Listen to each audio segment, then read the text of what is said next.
Selamat pagi, balik lagi bersama gue Ziz. Hari ini hari Sabtu.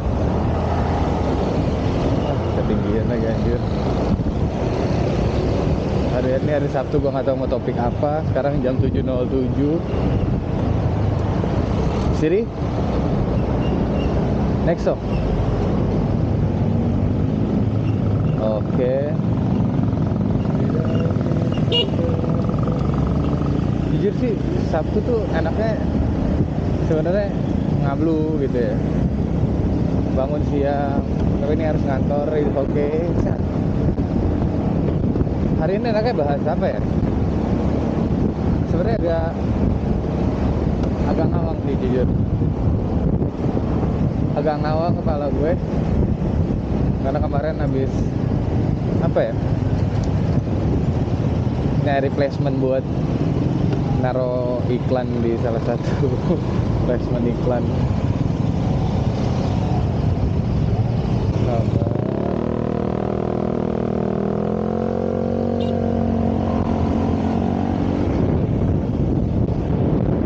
Oke, hari ini kita bahas apa enaknya? Anjir, gue bingung lagi, ngawang gitu Sabtu.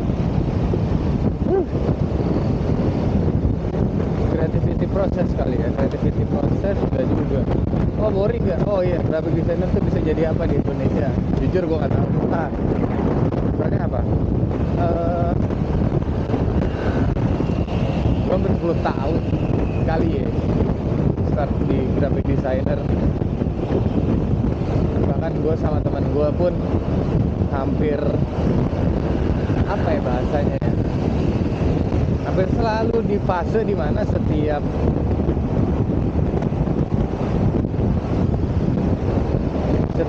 beberapa pas kita capek tuh selalu bilang, anjing kita bisa kaya nggak ya ini. Nah ini gue balik lagi nih, antara gue nya yang memang punya etos kerja yang nggak oke, atau memang kurang fokus gitu. Kita Rio Purba bisa sebesar, wah ya keren, maksudnya apa, kampung Rio Purba bisa punya tim, punya studio. Itu balik lagi ke etos kerja masing-masing kayaknya sih. Karena kita memilihnya dengan jalur yang seperti ini atau tidak terlalu nekat, ya bekerja sebagai kantoran aja, ya berharap apa mungkin dari kantor yang bisa menghargai sebuah graphic designer gitu ya kan. Apalagi makin kemari eksekusinya itu bisa aja langsung digantikan sama AI dan ChatGPT gitu simpelnya. Beberapa graphic designer atau ya hampir banyak itu akan merasa was-was dan akan terganti sama keberadaan AI. Akan tetapi ada beberapa faktor yang mungkin kita lupain. Semua orang bisa aja ngedesain. Betul, semakin hari semakin banyak yang mempermudah terjadinya desain itu tercipta gitu. Dari zaman Photoshop yang gambarnya masih mata, kalau lu tahu, yang gambarnya masih mata, ada C1, Adobe bla bla bla, sampai tahun 2026 dari Adobe yang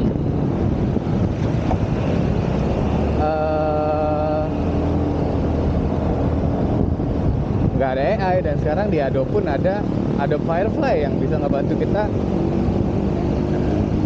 nge-cut background secara mudah. But I think itu jadi semacam sebuah perkembangan nggak sih? Tapi balik lagi, desain bisa terjadi karena adanya tes. Bahkan mungkin gue sama si mas-mas yang lagi bawa taksi Grand SM ini sama-sama mungkin bisa ngedesain. Tapi balik lagi, akan terciptanya sebuah desain seperti apa, itu pengaruh lagi ke referensi personal.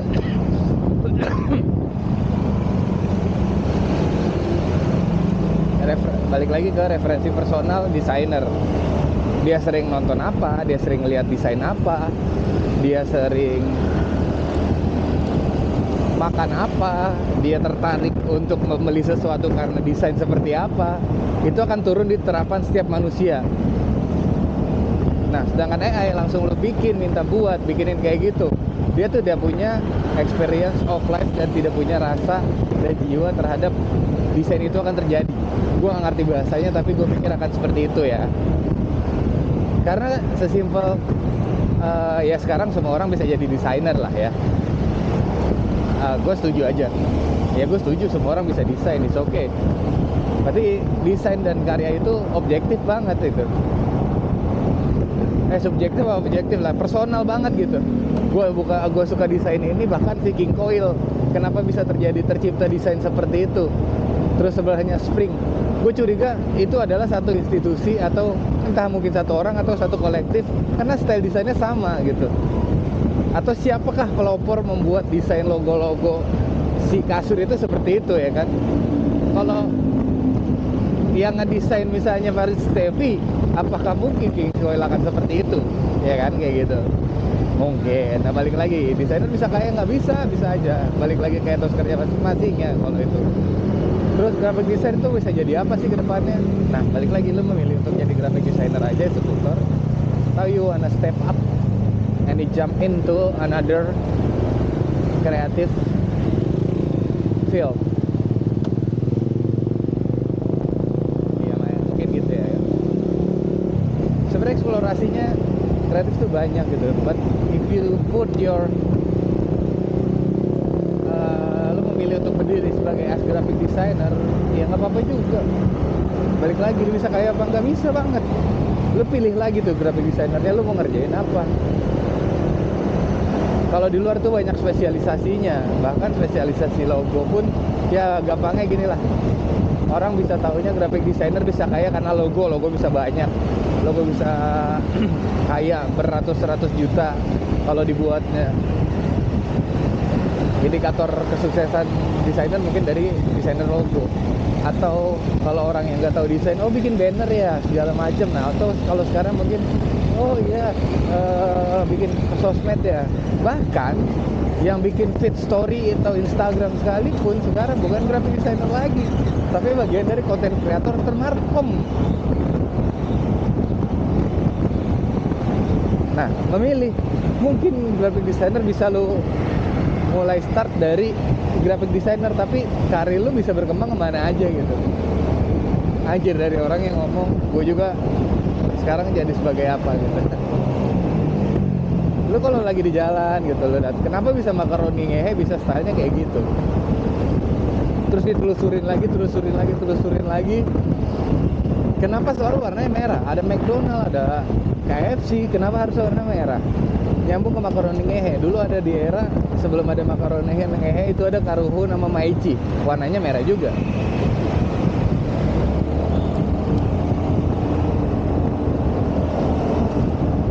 Style lokalnya itu siapa yang nyiptain? Nah, itu perlu dibedah. Itu turun tes dan jiwanya seorang desainer.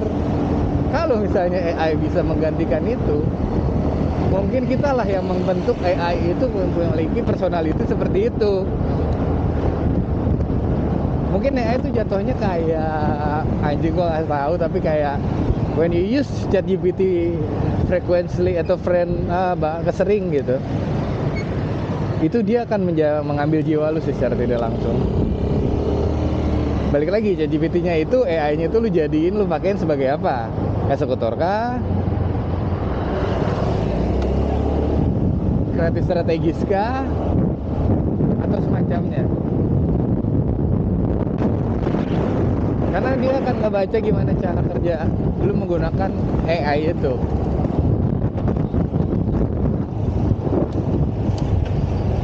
Mungkin dia punya style duluan nih, misalnya lu pakai ChatGPT style duluan nih dia, dengan ilustrasi-ilustrasi yang akhirnya dia punya karakter sendiri by developnya tim ChatGPT.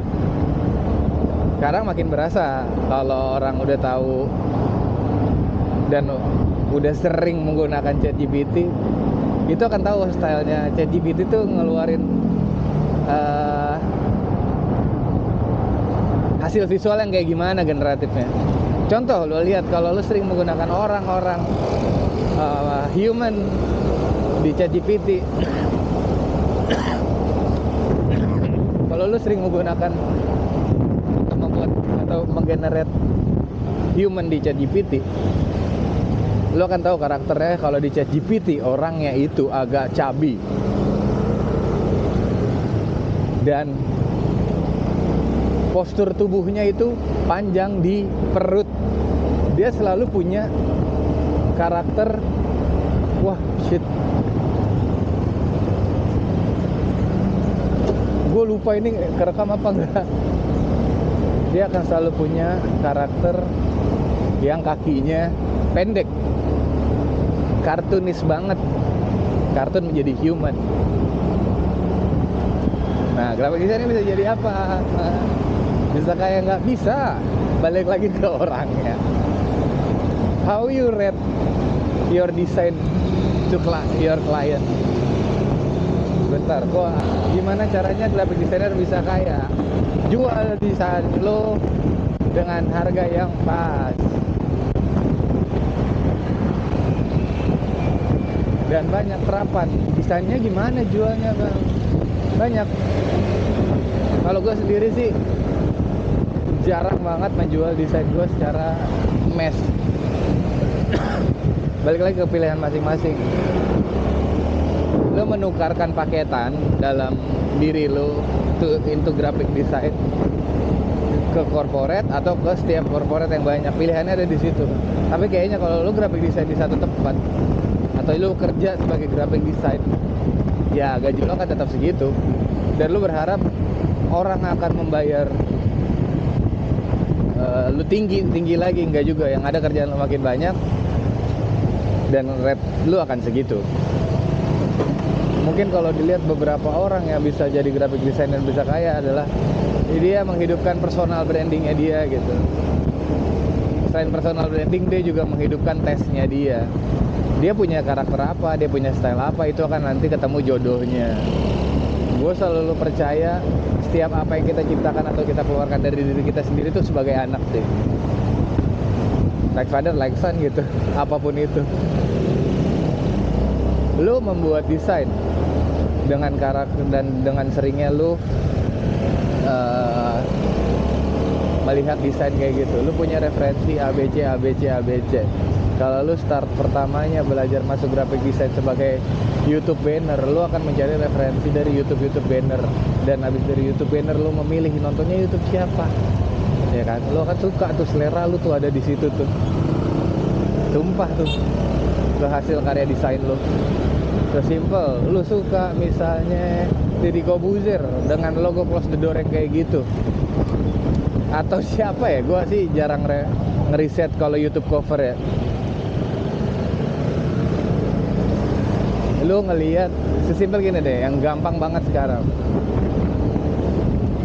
Sosial media feed, desain sosial media gitu buat Instagram, carousel dan segala macam. Referensi lu lah satu brand, nggak usah brand sih, entah kenapa sesimpel gini, entah kenapa yang ngeluarin jasa desain freelancing untuk sosial media manajemen atau apa segala macam, itu punya style yang sama.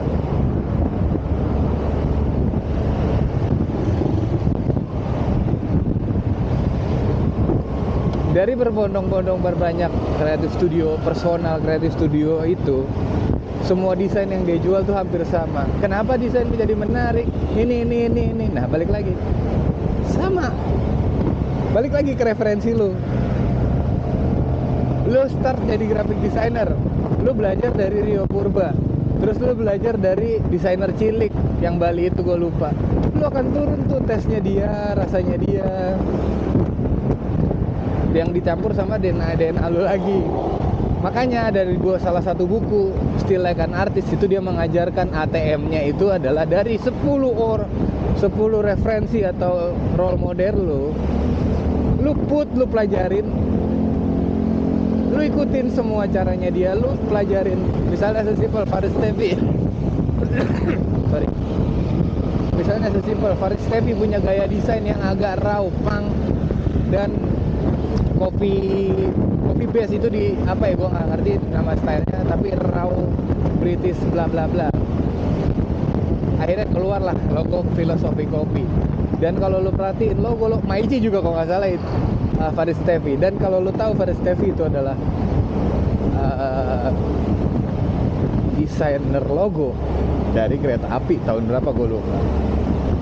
Dia punya dua rasa yang berbeda untuk corporate dan untuk brand-brand indie gitu. Dia naruh idealisnya di mana gitu. Terus lu lihat lagi misalnya Makna Enada Putra, stylenya dia yang kalau lu perhatiin mungkin The Future dari Chris siapa gitu, yang kalau lu suka lo nonton YouTube yang Chinese orang Filipin yang selalu pakai topi. The Future kalau nggak salah, The Future atau apa gitu. Terus lu gabung lagi sama style desainnya siapa ya desainer ternama yang beredaran di YouTube atau di segala konten. Nah itu personal branding. Dia memperkenalkan tuh semua stylenya dia sambil jualan, dia sambil ngajarin, sambil jual jasa, jual desain, sambil jual tutorial tipis. Lama-lama orang akan teringat stylenya dia. Lalu gue suka deh sama desainnya, gue mau bikin logo sama dia deh gitu.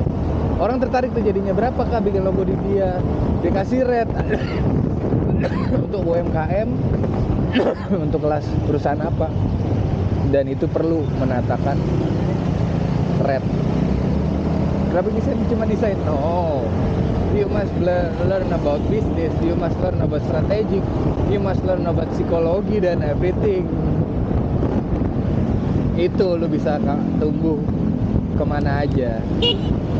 Ada graphic design yang basicnya desain kayak gua, simple, ujung-ujungnya ke 3D, terus belajar ke set design, gak ada yang tahu, terus tiba-tiba jadi art director kemana, masuk ke dunia iklan yang lu pegang itu digital atau ATL, penempatannya itu biasa di billboard atau digital, karena turunan desain di digital dan di billboard sangat berbeda. Di billboard atau di ya kayak gini BYD fullest for more dan segala macam, itu efisiensi dan efektivitas yang diturunin. How your copy and visual communicate. Mana lagi contoh desain? Ini Domino Pizza, ini gayanya GoFood 726 sekarang, mantap. Kita ngopi dulu di mana ya?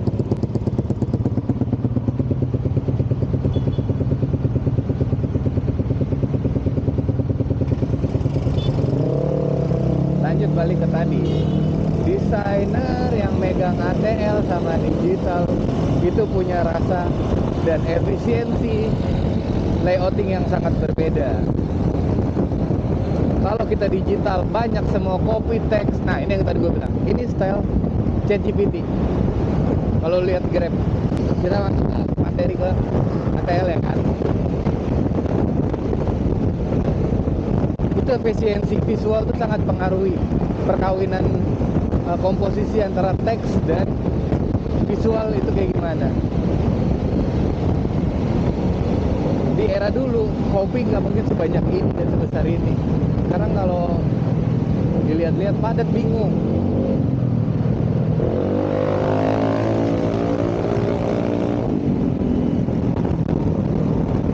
Itu jatuhnya desainer media luar ruang. Kita pelan-pelan aja kali ya, santai, ambil lah. Terlalu ngebut, sekarang baru 728. Iya. Dan digital, semua komunikasi itu disampaikan gitu di carousel, di reels dan segala macam. Karena free. ATL itu biaya iklannya tuh bisa ratusan juta selama sebulan, coy. Efektivitas lu naruh iklan di situ seberpengaruh apa sama brand lu. Kalau lu mau komunikasi panjang, itu strateginya dari SNK ini menurut gua oke. Tapi nggak tahu kalau sekarang, kalau lu lewat Fatmawati itu dengan MRT, dia selalu ngeblok satu jalan dan aplikasi sebenarnya, kayak carousel style. Tapi kayaknya belakangan ini udah jarang ada yang iklan di sini sih. Gue terakhir bareng Samsung Galaxy Flip dan Fold itu ngerjain di Haji Nawawi. Ini ada beberapa pilar yang dimana itu desainnya isinya orang-orang. Ya orang-orang, dan komunikasinya itu komunikasi kecil, nggak copy banyak. Karena ujung-ujungnya directly ke CTA, ke website. Habis itu turunannya ada lagi tuh. Videonya gimana?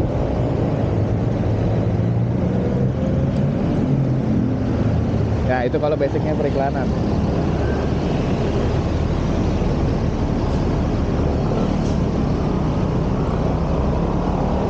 Kalau lo di studio desain beda lagi. Lo ngerjain flyer aja kah? Atau apa gitu? Turunan jadi graphic design banyak dan potensi menjadi kaya banyak. Lo memilih semua desainer lo yang bisa lo lakuin. Seharusnya bisa kaya raya kalau lo rate setiap media yang lo turunin sesuai harganya. Tapi sayangnya untuk di negara Indonesia tidak bisa semua sepaket. Bahkan sekarang graphic designer disamain sama yang lain. Bisa desain, oh bisa kali bikin video sekalian juga, kayak gitu. Semangat teman-teman. Lo bisa memilih jalur lo, karir lo mau kemana. Bahkan lo belajar video pun untuk mewakilkan itu bisa. Gak usah takut, karena itu jadi fondasi lo untuk memimpin sebuah tim nantinya. Mungkin dari lo belajar desain kayak gini, lo ikut produksi syuting, karena lo perlunya ikut produksi syuting itu untuk penempatan layoutnya nanti kayak gimana. 6:30, ngopi dulu ya deh. Baru 6:30 di sini. Ya itu jadinya lanjut ke, ya bisa gue sampai, karena ya sekarang jam 8 kurang. Gue mau mampir dulu di sini karena pasti kantor gue gerbangnya belum dibuka. Jadi kita tutupnya di sini aja.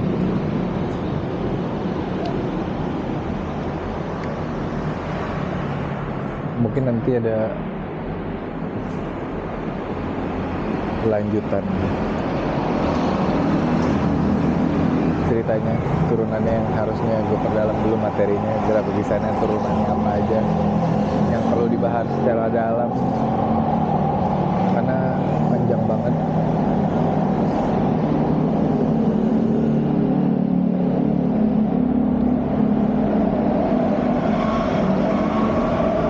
Ya mudah-mudahan bisa didengarkan dan di-share, perlu di-share lagi. Nanti ada edisi juga yang dimana gue coba ngejelasin gimana jadi director, dan nanti gue coba bikin video explain-nya di series yang profesi kreatif di playlist video-video lainnya. Di situ udah ada 2 soal art director. Nanti insya Allah bakal gue bikin lagi turunan yang panjang. Oke, nanti kita lanjut di in between Daisy.